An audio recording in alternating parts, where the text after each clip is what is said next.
ஜெபிக்கிறதால பிதாவே ஆமென். ஆதரவுக்காகவும் தேவனாக மகிமைக்காகவும் நம் யாரும் எழுந்திருந்த கீதங்களும் கீர்த்தனைகளும் 120 பாடுவோம். 40 நாள் 40 கீதங்களும் கீர்த்தனைகளும் 120 பாடுவோம். 40 நாள்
துன்மார்க்கன் தான் செய்த துன்மார்க்கத்தை விட்டு விலகி நியாயத்தையும் நீதியையும் செய்வானே ஆகில் அவன் தன் ஆத்துமாவை பிழைக்கப்படுவான். உங்கள் வஸ்திரங்களை அல்ல, உங்கள் இருதயங்களை பிழைத்து உங்கள் தேவனாகிய கர்த்தரிடத்தில் திரும்புங்கள். அவர் இரக்கமும் மன உருக்கமும் நீடிய சாந்தமும் மிகுந்த கிருபையும் உள்ளவர். அவர் தீங்குக்கு மனஸ்தாபப்படுகிறவருமாய் இருக்கிறார். ஜெபம் செய்வோம். படிக்கிட்டு பொதுவான பாவ அறிக்கை ஜெபத்தை அவர்கள் சேர்ந்து எடுப்போம். சர்வ வல்லமையும் மிகுந்த இரக்கமுள்ள பிதாவே,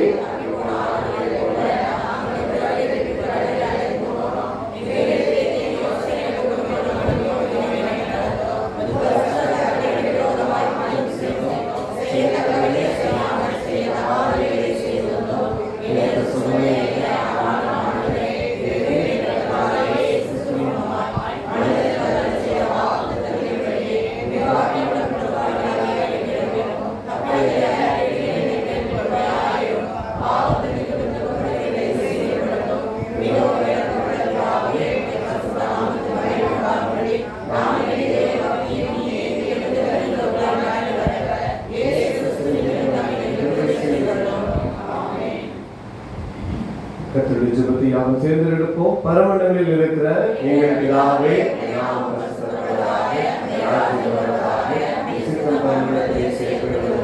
பூமியில் செய்யப்படுவதாக, அதுபோல் அப்படி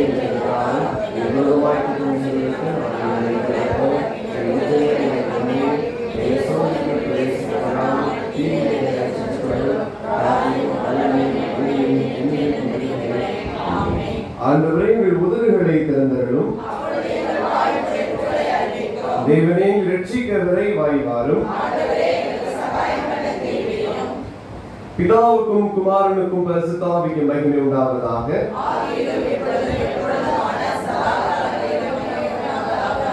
கர்த்தரை துதியுங்கள். முறை முறையாக வாசிக்கும் முறை தெரிந்து கொள்ளப்பட்ட சங்கீதம் 25ஆம் சங்கீதம். சங்கீதம் 25ஐ முறை முறையாக வாசிப்போம். கர்த்தாவே, உம்மிடத்தில் என் ஆத்துமாவை உயர்த்துகிறேன்.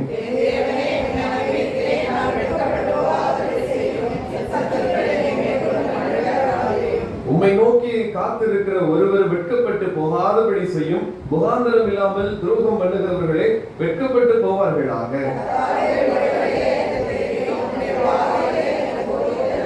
உம்முடைய சத்தியத்திலே என்னை நடத்தி என்னை போதித்தருளும். நீரே என் ரட்சிப்பின் தேவன். உம்மை நோக்கி நாள் முழுவதும் காத்திருக்கிறேன்.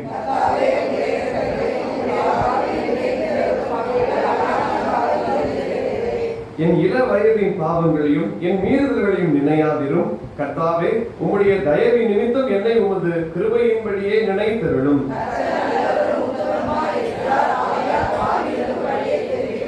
சாந்த குணம் உள்ளவர்களை நியாயத்திலே நடத்தி சாந்த குணம் உள்ளவர்களுக்கு தமது வழியை போதிக்கிறார்.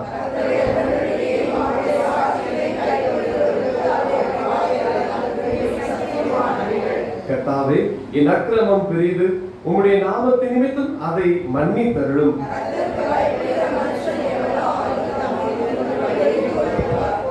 அவன் ஆத்துமா நன்மையில் தங்கும். அவன் சந்ததி பூமியை சுதந்தரித்துக் கொள்ளும்.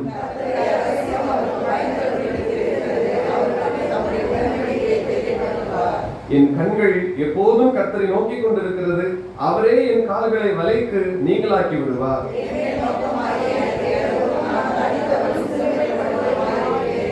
என் இருதயத்தின் வியாகுலங்கள் பெருகி இருக்கிறது. என் இடுக்கண்களுக்கு என்னை நீங்களாக்கிவிடும். என் சத்துருக்களை பாரும். அவர்கள் பெருகி இருந்து உக்கிர பகையாய் என்னை பகைக்கிறார்கள்.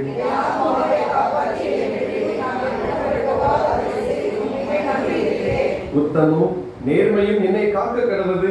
நான் உமக்கு காத்திருக்கிறேன்.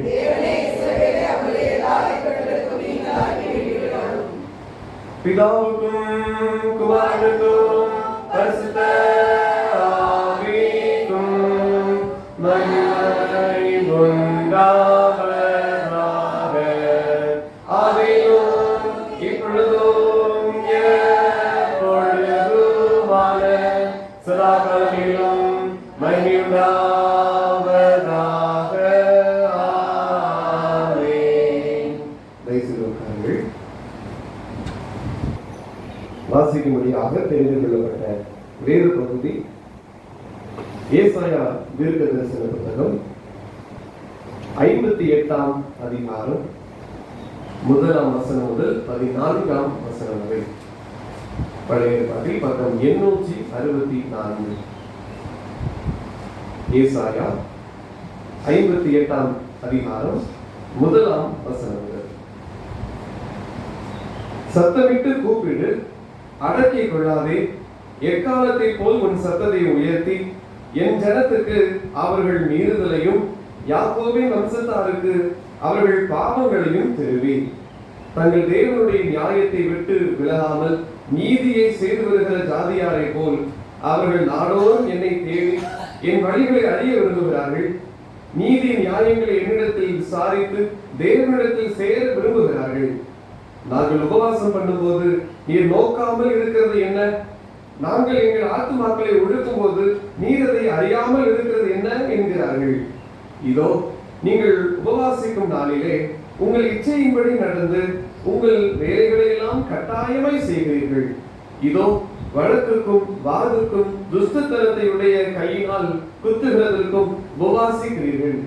நீங்கள் உங்கள் கூக்குரலை உயரத்திலே கேட்கப்படும்படியாய் இந்நாளை உபவாசிக்கிறது போல் உபவாசியாகிறீர்கள். மனுஷன் தன் ஆத்துமாவை ஒடுக்குகிறதும் தலைவணங்கி நாணலை போல் இரட்டிலும் சாம்பலிலும் படுத்துக் கொள்ளுதலும் எனக்கு பிரியமான உபவாச நாளாய் இருக்குமோ? இதையா உபவாசம் என்று கர்த்தருக்கு பிரியமான நாள் என்றும் சொல்லுவாய்? அக்கிரமத்தின் கட்டுகளை அவிழ்க்கிறதும் நுகத்தடியின் பிணைகளை நெகிழ்கிறதும் நெருக்கப்பட்டிருக்கிறவர்களை விடுதலையாக்குகிறதும் சகல நுகத்தடிகளையும் உடைத்து போடுகிறதும் பசியுள்ளவனுக்கு உன் ஆகாரத்தை பகிர்ந்து கொடுக்கிறதும் துரத்துண்ட சிறுமையானவர்களை வீட்டிலே சேர்த்துக் கொள்ளுகிறதும் வஸ்திரமில்லாதவனை கண்டால் அவனுக்கு வஸ்திரம் கொடுக்கிறதும் உன் மாம்சமானவனுக்கு உன்னை ஒழிக்காமல் இருக்கிறதும் அல்லவோ எனக்கு உகந்த உபவாசம். அப்பொழுது விடிய கால வெளுப்பை போல உன் வெளிச்சம் எழுப்பி உன் சுகவாழ்வு சீக்கிரத்தில் துளிர்த்து உன் நீதி உனக்கு முன்னாலே செல்லும். கர்த்தருடைய மகிமை உன்னை பின்னாலே காக்கும். அப்பொழுது நீ கூப்பிடுவாய், கர்த்தர் மறு உத்தரவு கொடுப்பார். நீ சத்தம் விடுவாய், இதோ நான் இருக்கிறேன் என்று சொல்லுவார். நுகத்தடியையும் விரல் நீட்டுதலையும் நிபச்சொல்லையும் நீ உன் நடுவில் இருந்து அகற்றி பசியுள்ளவனிடத்தில் உன் ஆத்மாவை சாய்த்து சிறுமைப்பட்ட ஆத்மாவை திருப்தி ஆக்கினால் அப்பொழுது இருளில் உன் வெளிச்சம் உதித்து உன் அந்தகாரம் மத்தியானத்தை போலாகும். கர்த்தர் நித்தமும் உன்னை நடத்தி மகா வறட்சியான காலங்களிலும் உன் ஆத்மாவை திருப்தியாக்கி உன் எலும்புகளை நிழமுள்ளதாக்குவார். நீ நீர்ப்பாய்ச்சலான தோட்டத்தை போலவும் வற்றாத நீரூற்றை போலவும் இருப்பாய். உன்னிடத்திலிருந்து தோன்றினவர்கள் பூர்வ முதல் பாழாய் கிடந்த ஸ்தலங்களை கட்டுவார்கள். தலைமுறை தலைமுறையாக இருக்கும் அஸ்திவாரங்கள் மேல் நீ கட்டுவாய். திறப்பானதை அடைக்கிறவன் என்றும் குடியிருக்கும்படி பாதைகளை திருத்துகிறவன் என்றும் நீ பெயர் பெறுவாய். என் பரிசுத்த நாளாகிய ஓய்வு நாளிலே உனக்கு இஷ்டமானதை செய்யாதபடி உன் காலை விலக்கி உன் வழிகளின்படி நடவாமலும் உனக்கு இஷ்டமானதை செய்யாமலும் உன் சொந்த பேச்சை பேசாமலும் இருந்து ஓய்வு நாளை மனமகிழ்ச்சியின் நாள் என்றும் கர்த்தருடைய பரிசுத்த நாளை மகிமையுள்ள நாள் என்றும் சொல்லி அதை மகிமையாக எண்ணுவாயானால் அப்பொழுது கர்த்தரில் மனமகிழ்ச்சியாய் இருப்பாய். பூமியின் உயர்ந்த இடங்களில் உன்னை ஏறி இருக்கும்படி பண்ணி உன் தகப்பனாகிய யாக்கோபினுடைய சுதந்திரத்தால் உன்னை போஷிப்பேன். கர்த்தருடைய வாய் இதை சொல்லிற்று என்பது வேறு பகுதி வாசித்தாயிற்று.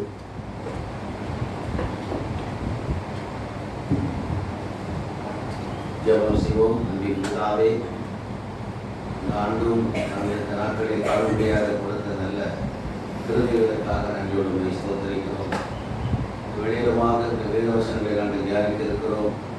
கர்த்தர் ஆவியானவர் எங்களோடு கூட பேசுகிறார். அநேக மறைத்ததை வெளிப்படும் இயேசுவின் நாமத்தை ஜெபிக்கிறோம் நல்ல பிதாவே. ஆமென். அல்லேலூயா. அல்லேலூயா. இந்த ஆண்டிலும் நாம் இந்த நல்ல நாட்களுக்குள்ளாய் கடந்து வர கர்த்தர் கொடுத்த கிருபைக்காக நாம் கர்த்தருக்கு நன்றி சொல்லுவோம். கடந்த ஆண்டு நான் உங்களுக்கு சொல்லியிருக்கிறேன், 3 விதமான பெயர்கள் இந்த நல்ல நாட்களுக்கு கொடுக்கப்படுகிறது. கஸ்தி நாட்கள். அல்லேலூயா. கஸ்தி நாட்கள் என்று சொன்னால் கஸ்தி என்று சொன்னால் பாடுகள். ஆண்டவர் இயேசு கிறிஸ்துவனுடைய பாடுகளை நாம் தியானிக்க வேண்டிய நாட்களிலே நாம் வந்திருக்கிறோம். பொதுவாக இந்த உலகத்திலே நாம் ரொம்ப ஸ்பீடாக இருக்கிறோம். எல்லாம் ஒன்றுக்கும் நேரம் கிடையாது. நாளைக்கு வேலைக்கு போகணும், பிள்ளைகளுக்கு பிள்ளைகளாக இருக்கணும், சபைக்கு போகணும், இப்படியெல்லாம் பலவிதமான நெருக்கடியான காலகட்டத்தில் வாழ்ந்து கொண்டு இருக்கிறோம். அதில் 2 நாட்கள் நமக்கு பிரத்யேகப்படுத்தி கொடுக்கப்பட்டிருக்கிறது. அல்லேலூயா. இந்த நாட்களை குறித்து பல கருத்துக்களை சொல்வாங்க. எல்லாம் பாரம்பரியம் என்று சொல்லுவாங்க, இப்படிலாம் பண்ண வேண்டாம் என்று சொல்லுவார்கள். அப்படி அல்ல. நாட்களை விசேஷித்துக் கொள்கிறவன் கர்த்தருக்கென்று விசேஷித்துக் கொள்கிறான். ரோமர் 14 அதிகாரத்தை பாருங்க. ரோமர் 14 அதிகாரத்திலே ஒவ்வொருவரும் ஒவ்வொரு நாட்களே விசேஷித்துக் கொள்வார்கள். அதனால வாசிக்கமா ரோமர் 14:6 வாசிங்க. நாட்களை விசேஷித்துக் கொள்கிறவன் கர்த்தருக்கென்று விசேஷித்துக் கொள்கிறான். நாட்களை விசேஷித்துக் கொள்ளாதவனும் கர்த்தருக்கென்று விசேஷித்துக் கொள்ளாதிருக்கிறான்.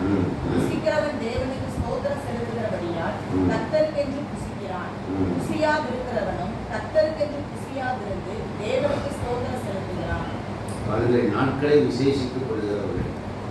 அதனால இப்படிப்பட்ட நாட்களை நாம் சிறப்பு நாட்களாக ஆசரிக்கிறோம். இது நம்முடைய விருப்பம் தான். ஒவ்வொரு சபைகளிலும் ஒவ்வொரு நாட்களிலே விசேஷித்த நாட்களாக உபவாச ஜெபம், 12 மணி நேர ஜெபம், இப்படி என்று சொல்லி நாட்களை விசேஷித்துக் கொள்வார்கள். அந்த 2 நாட்களை திருச்சபை, உலகம் முழுவதும் திருச்சபை இந்த 2 நாட்களை விசேஷித்துக் கொண்டிருக்கிறது. இது நமக்கு கொடுக்கப்படுகிற ஒரு தருணம். அதாவது மற்ற நாட்களில் நாம் ஒருவேளை உபவாசம் இருக்க முடியாது, வேதத்தை அதிகமாக வாசிக்க முடியாது. ஆனால் அந்த நாட்கள் நமக்கென்று நீங்கள் வேதம் வாசிக்கணும், ஜெபிக்கணும், உபவாசம் இருக்கணும் அப்படின்னு சொல்லி திருச்சபையிலே கண்டிப்பாக நியமிக்கப்பட்ட நாட்கள். ஆக இதை நாம் கடைபிடிக்கும் போது நம்முடைய வாழ்க்கையில் இருக்கின்ற ஆசீர்வாதங்கள் உண்டு. ஒவ்வொருத்தரும் கை கூட பண்ணுவாங்க. சிக்கன் சாப்பிடக்கூடாது, மட்டன் சாப்பிடக்கூடாது, சாப்பிட்டா என்ன செஞ்சிடும் அப்படின்லாம் சொல்லுவாங்க. அது அவரவர் ஒரு சொல்றதுக்காக வந்து அவசரத்தில் ருசிக்கிறவன் தேவனுக்கு ஸ்தோத்திரம் செலுத்துகிறவனே கர்த்தருக்கு ருசியாக இருக்கிறவரும் அது அவர்களுடைய விருப்பம். என்ன ஆமாம், ஒருவேளை நீங்கள் ஒரு நாளைக்கு ஒரு தடவை உபவாசம் பண்ணலாம். என்னால் உபவாசம் பண்ண முடியாது, சுகர் வியாதி இருக்குது, அந்த வியாதி இருக்குன்னா சைவம் சாப்பிடலாம், முன்னதான் சாப்பிடலாம். எப்படியாவது ஒரு வகையில் தேவனுடைய சமூகத்தில் உங்களுக்கு தாழ்த்த முடியாது. புசிச்சாலும் சரி, புசி காட்டாலும் சரி, அதுக்குரிய பலனை கர்த்தர் என்ன செய்வார்? தருவார். ஆக நம்முடைய நிலைமைகளை நாம் உணர்ந்து ஒரு நேரம் உபாசம் வந்து ஜெபிக்கலாம். அது நான் உபாசம் இருக்க முடியாது, அதனால் அதுக்கு முழுது நான் சைவமாகவே இருந்து நான் ஜெபிக்கிறேன், வேதம் வாசிக்கிறேன் அப்படின்னு நம்ம சொல்லலாம். ஆக அந்த நாட்கள் நாம் திருச்சபையிலே நாம் விசேஷித்து கொண்ட நாட்கள். நம்முடைய ஆவிக்குரிய வாழ்க்கையிலே நாம் சில நன்மைகளை பெற்றுக்கொள்வதற்காக ஒருவேளை தனியாக நாம் உபவாசம் இருக்க முடியாது, வேதத்தை வாசிப்பதற்கு ஒப்பு கொடுக்க முடியாது. ஏன்னா ரொம்ப பிஸி வேலையில் இருக்கும், எல்லாமே ஸ்பீடாக தான் போகுது. அவ்வளோதானே, கார் எடுத்தாலும் ஸ்பீடு தான், பைக் எடுத்தாலும் ஸ்பீடு தான். நம்ம தான் ஸ்பீடாக போகும்போது லேடிஸ் அளவுக்கு வேகமாக போகிறாங்க, நம்ம முதுகிட்டு அவங்க போயிட்டு இருக்காங்க. அப்படி எல்லாமே ஸ்பீடு தான். ஸ்கூலுக்கு போகணும், வேலைக்கு போகணும், சாப்பாடுக்கு என்ன வழி உண்டு, என்ன வேலை பார்க்கலாம், இப்படிதான் பார்க்குறோம். அந்த நாட்களை நாம் ஆதாயப்படுத்தி கொள்ள வேண்டும். அல்லேலூயா. இதுவே ரட்சினை நாள் என்று சொல்லி இந்த காலத்தை பிரயோஜனப்படுத்தி கொள்ள வேண்டும். ஆக கஸ்தி நாட்கள் ஆண்டவருடைய பாடுகளை இந்த நாட்களிலே நீங்கள் தியானிக்க வேண்டும். இதில் ஒருவேளை தினமும் ஜெபத்தில் கொஞ்சம் கொஞ்சம் சொல்லலாம், நாங்கள் பாடுபட்டீங்கன்னு சொல்லி. ஆனால் இந்த கஸ்தி நாட்கள் பாடுகள், ஆண்டவருடைய பாடுகளை தியானம் பண்ணி அதனால் வருகிற நன்மைகளை நாம் என்ன செய்யணும்? பெற்றுக்கொள்ள வேண்டும். இயேசு கிறிஸ்துப்பட்ட பாடுகளை நாங்கள் சுவிசேஷத்தில் சொல்லப்பட்டிருக்கிறது. பெரிய வேலைகளுக்கு அப்புறம் அவர் இவ்வளவாய் பாடுபட்டார் என்று சொல்லி அதைகளை நீங்கள் வாசித்து எனக்காக இவ்வளோ பாடுபட்டீரே உமக்கு சொல்கிறோம் என்று நீங்கள் சொல்லலாம். அவருடைய பாவங்களுக்கான தண்டனைகளை என்ன செய்தார்? ஏற்றுக்கொண்டார். பாரமான சிலுவையை சுமந்தார். அந்த சிலுவையை சுமக்க முடியாதபடி தள்ளாடி சுமந்து சென்றார். இந்த சிலுவையை சுமந்து செல்லும்போது இயேசுவை வாரினால் அடித்தார்கள். எப்படி எவ்வளோ கஷ்டப்பட்டிருப்பார். பிரார்த்த அரண்மனையிலே அவரை அடித்தார்கள். 39 அடிகள் அடித்தார்கள். அவருடைய கைகளை கட்டினார்கள். அவரை ஒரு கைதி போல வழிநடத்தினார்கள். வேறொரு அரண்மனையிலே நியாயம் விசாரிக்கப்பட்டார். பிரார்த்த அரண்மனையிலே நினைச்சார் நியாயம் விசாரிக்கப்பட்டார். அதெல்லாம் கோர்ட்டு இருந்த மாதிரி தான். நியாயம் விசாரிக்கிறது ஒரு கோர்ட்டு. ஆமாம், இன்றைக்கும் நிறைய பேர் கோர்ட் கேஸ் இருக்கும். அது மாதிரி நமக்காக ஆண்டவர் இயேசு கிறிஸ்து நிச்சயப்பட்டார், நியாயம் விசாரிக்கப்பட்டார். இதெல்லாம் உணர்ந்து நம்ம பட்ட பாடுகளை நாம் தியானிக்கும் போது பாடுபட்ட இயேசுயா பாடுபலன் தாரமையா சொல்லி பாட்டு உண்டு. அந்த பாடுகளின் பலனை நாம் பெற்றுக்கொள்ளலாம். நம்முடைய துக்கங்களை சுமந்தார், நம்முடைய வியாதிகளை சுமந்தார், நமக்காக நெருக்கப்பட்டார், நமக்காக ஒடுக்கப்பட்டார், நமக்காக நிந்திக்கப்பட்டார், துப்பப்பட்டார், தூஷிக்கப்பட்டார், தலையிலே குட்டினார்கள், முற்றிட சுடப்பட்டார், பாரமான சிலுவை சுமந்தார், கண்ணர் நடுவிலே சிலுவையில் அறையுள்ளார். இதெல்லாம் நம்ம தினமும் மனதான தியானித்து எனக்காக இவ்வளோ பாடுபட்டேன், எனக்காக சாபமானீரே என்று சொல்லும்போது அதை தியானிக்கும் போது சிலுவையிலே அவர் பாடுபட்டு மனிதனை இருக்கும் நம்முடைய சாபம் நம்மளுக்கு என்ன செய்யணும்? போய்விடும். என்னுடைய வியாதிகளை சுமந்தீரே அப்படின்னு நம்ம சொல்லும்போது நம்முடைய வியாதிகள் என்ன செய்யணும்? வலிமைகள் மறைந்து விடும். நம்முடைய வியாதிகளை வலிமைகளை சுமந்தார். இன்னும் நம்முடைய பாவங்களை சுமந்தார். அல்லேலூயா. நம்மளுக்கு எல்லா கெட்ட குணங்களும் மாறும்படியாக நம்முடைய பாவத்தை எல்லாம் அவர் சுமந்து கொண்டார். இதை நாம் தியானிக்கும் போது நமக்குள்ள ஒரு பசுத்த வாழ்க்கை வரும். ஆக கஸ்தி நாட்கள் இயேசு கிறிஸ்துடைய பாடுகளை அதிகமாக தியானிக்க வேண்டிய நாட்கள். எல்லாம் படித்தது மாதிரி தெரியும். இருந்தாலும் மனதாரங்க பயன்படுத்தாங்க. ஏசு 53 நம்ம எல்லாத்தையும் செய்யும் தெரியும், பாரமாக கூட தெரியும். அதை சொல்லி ஆண்டவர் என்ன நம்முடைய வீட்டிலிருந்து காயப்பட்டு நம்முடைய அக்கௌட்டம் ஒதுக்கப்பட்டால் நம்ம சமாதானத்துக்கு ஆக்கி அவர் மேலே வந்து தலைமையில்லாத குணமாக்கிறோம். ஏன்னா நம்ம அப்படி இந்த வசனங்களை சொல்லி எனக்காக எவ்வளோ பாடுபட்டு பாடும்போது சாதாரண காரியம் கிடையாது. இந்த மிகவும் பயங்கரமான பாடுகள் நம்மை அன்பு வைத்து உணவாய் அதிகமாய் பாடுபட்டார் என்று நீங்கள் தியானிக்கும் போது நம்முடைய வாழ்க்கையில் என்ன ஒன்று? ஒரு விடுதலை உண்டு, சுகம் உண்டு, சாபம் மாறும், பிரச்சனைகள் மாறும், எல்லாம் தீர்ந்து விடும், வியாதிகள் எல்லாம் தீர்ந்து விடும். அல்லேலூயா. ஆகவே இதை கஸ்தி நாட்கள் என்று சொல்லுகிறோம். இரண்டாவதாக இதை தவக்கால் உபவாச நாட்கள் என்று சொல்லுகிறோம். அல்லேலூயா. நம் ஆண்டவருடைய பாடல்களை நம்ம தியானிக்கும் போது நல்லா சாப்பிட்டு தியானிக்க முடியுமா? முடியாது. ஏன்னா ஆண்டவருடைய சமூகத்திலே நம்மை தாழ்த்துவதற்கு அடையாள உபவாசம். கர்த்தருக்கு முன்பாக தாழ்மைப்படுகிறேன். அப்பொழுது ஒரு ரிசீவர்கள் உயர்த்துவார். தாழ்மைப்படுவது தான் உபவாசம். அங்கே எல்லாம் நல்லா சாப்பிட்டு வாழ்வதற்கு நான் அழைக்கப்படவில்லை. நம்ம எவ்வளவாய் தாழ்த்த வேண்டுமோ அவ்வளவாய் தாழ்த்தும் போது கர்த்தர் நம்மளே இறக்கமாக கண்ணிக்கு பார்ப்பார். அல்லேலூயா. ஆமாம், சாப்பிடாமல் இருந்து நல்ல உணவுகள் ஆகாரங்கள் சாப்பிடாமல் இருந்து உங்களோட விருப்பம். உங்களோட வீட்டை சாப்பிடலாம், உங்களோட பிடிச்ச பொருட்களை சாப்பிட மாட்டேன் அப்படின்னு சொல்லி தீர்மானம் எடுக்கலாம். ஏன்னா ஒரு நாள் தான் ஒரு நாளைக்கு சாப்பிட சொல்லி தீர்மானம் எடுக்கலாம். அப்படி நீங்கள் உபவாசம் இருந்து தேவனுடைய சமூகத்திலே தாழ்த்துவதற்கு அடையாளம்.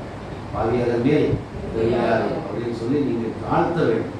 தாழ்த்தும் போது கர்த்தர் நம்மை இறக்கமாக கணிக்கு பார்ப்பார், நம்முடைய பாவங்களை மன்னிப்பார், நம்முடைய பிரச்சனைகளை மாற்றுவார், நம்முடைய கஷ்டங்கள்லாம் என்ன செய்வோம், மாறிப்போம். அல்லேலூயா.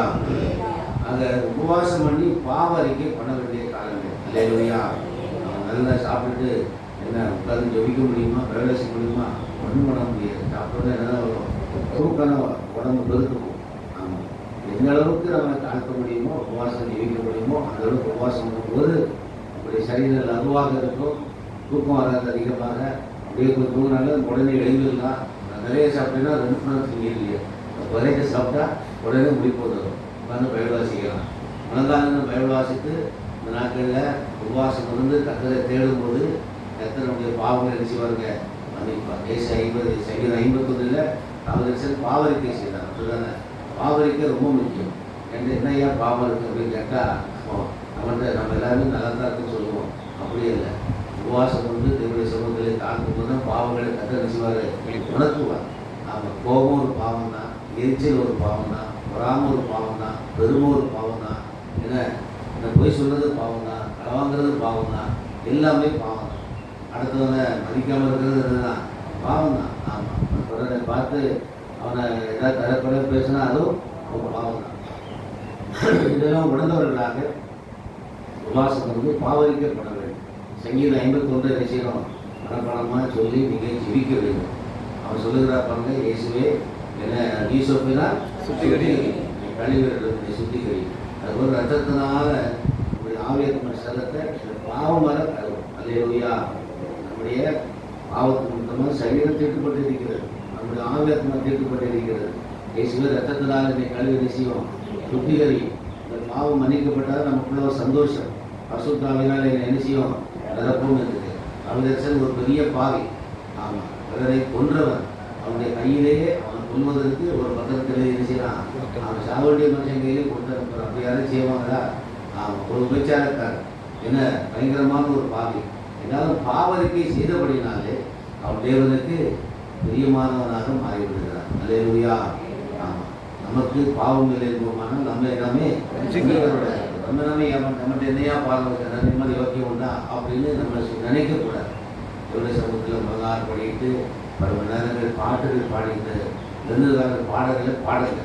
அந்த பாடல்களை பாடி ஆண்டவர் நமக்காக எவ்வளோ பாடப்பட்டதை தியானிப்பது பாவம் உணர்வடைந்து ஆண்டவரே அப்படின்னு சொல்லி நம்மை தாழ்த்தி நம்முடைய குடும்பத்துக்காக நம்ம ஜெபிக்கும் போது பாவங்களை மன்னித்து நம்ம என்ன செய்கிறாங்க, ஆசீர்வதிக்கிறார். இந்த பாவ கட்டுகளிலிருந்து கத்த நம்மளை என்ன செய்யுங்க, விடுதலையாக்கணும். நாம் இன்னைக்கு குடிக்கிறான்னு சொன்னால் அவனுக்கு ஒரு பாவ கட்டு இருக்குங்க. குடிக்கான்னு சொல்லி கேட்பானா, கேட்கவே மாட்டாங்க. அவனால் குடிக்காம இருக்கவே முடியாது. ஏன்னா பாவம் செய்கிற பாவத்துக்கு அந்த வாசி கேட்ட இந்த ஏசியாவில் பார்க்கலாம், அக்கிரமத்தின் கட்டுகள் இருக்கணும். நான் இன்னொரு பார்ப்பேன், அக்கிரமத்தின் கட்டு, அதாவது பாவ கட்டுகள்னால எல்லாம் நிறைய பேர் கட்டப்பட்டிருக்கிறாங்க. ஒரு உபச்சாரம் செய்கிறாங்க, காமோகாரம் செயல்பட்டுருக்கிறாங்க சொன்னால் அவனுக்கு அந்த பாவ கட்டு இருக்கு. நீங்கள் அவரை என்ன சொல்லி நினைக்க முடியாதுங்க, திருத்த முடியாது. குடிகாரன் திருத்த முடியுமா?